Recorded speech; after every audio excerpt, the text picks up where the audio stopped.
Assalamualaikum warahmatullahi wabarakatuh. Waalaikumsalam. Nahmaduhu wa nusalli wa nusallim ala rasulillahil karim. Alhamdulillah, segala puji bagi Allah Subhanahu wa taala atas segala nikmat, sehat, nikmat iman dan Islam, sehingga kembali subuh ini Allah berkatkan kehadiran hati kita untuk melaksanakan salah satu perintahnya yang sungguh-sungguh secara berjamaah.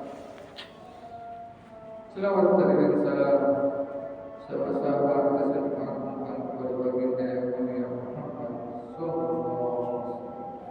Kepada ahli keluarga dan sahabat-sahabatnya, semoga kita semua kelak beliau akhir mendapatkan syafaat dari beliau. Amin ya rabbal alamin.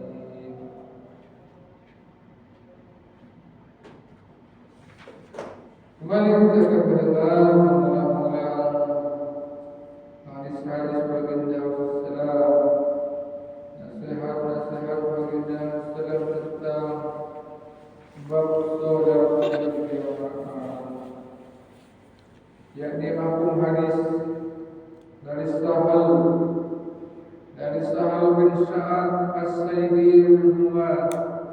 Rasulullah sallallahu alaihi wasallam bersabda, berilah kabar gembira kepada orang-orang yang berjalan ke masjid dalam keadaan gelap.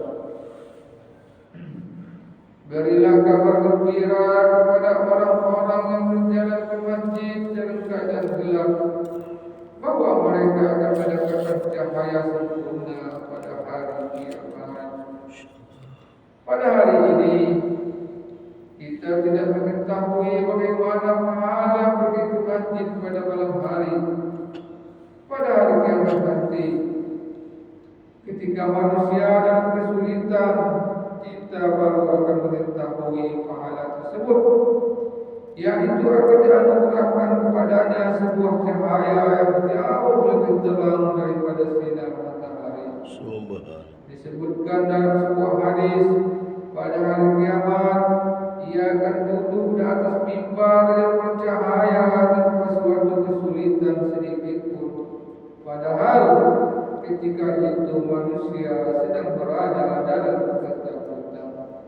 Hadis yang lain menyebutkan bahwa pada hari kiamat Allah Subhanahu wa taala akan bertanya, di manakah tetangga-tetanggaku? Malaikat bertanya, siapakah tetangga-tetanggamu ya Allah? Allah SWT berfirman, tetangga-tetanggaku ialah orang-orang yang senantiasa memakmurkan masjid-masjid.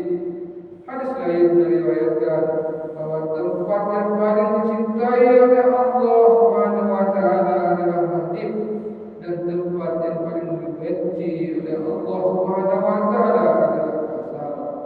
Hadis lain menyebutkan bahwa masjid ibarat taman surga.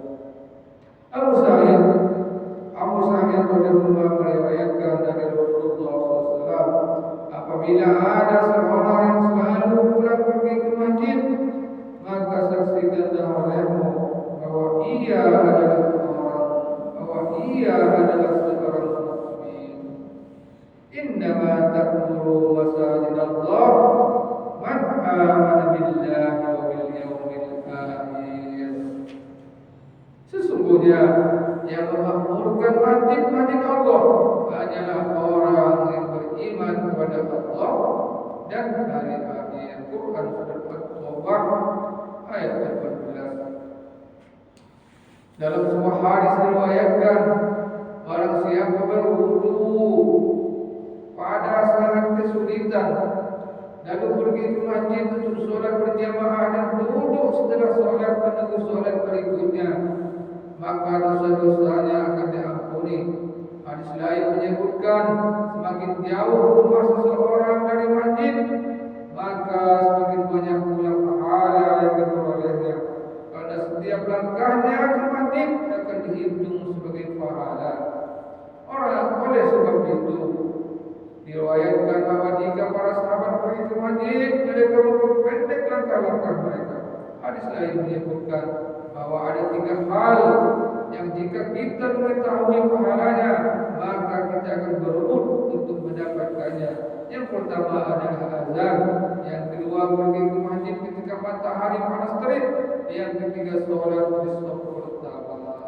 Sebuah hadis menyebutkan bahwa pada hari kiamat, ketika manusia dalam keadaan kacau dan cemas dan matahari sangat dekat dengan manusia, ada 7 golongan manusia yang akan mendapat perlindungan di bawah arsy Allah Subhanahu wa taala. Salah satunya adalah seseorang yang hatinya selalu terpaut dengan masjid. Maksudnya ketika ia memiliki keperluan sehingga keluar masjid, hatinya selalu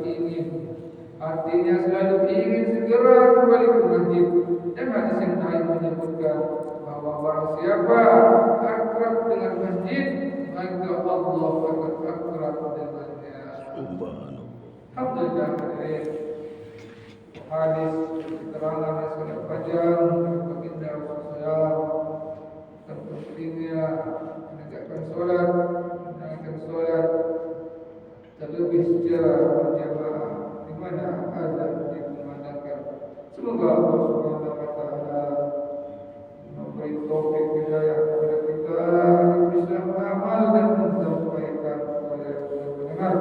Subhanallah wa bihamdihi, asyhadu an la ilaha illa anta, astaghfiruka wa atubu ilaik. Assalamualaikum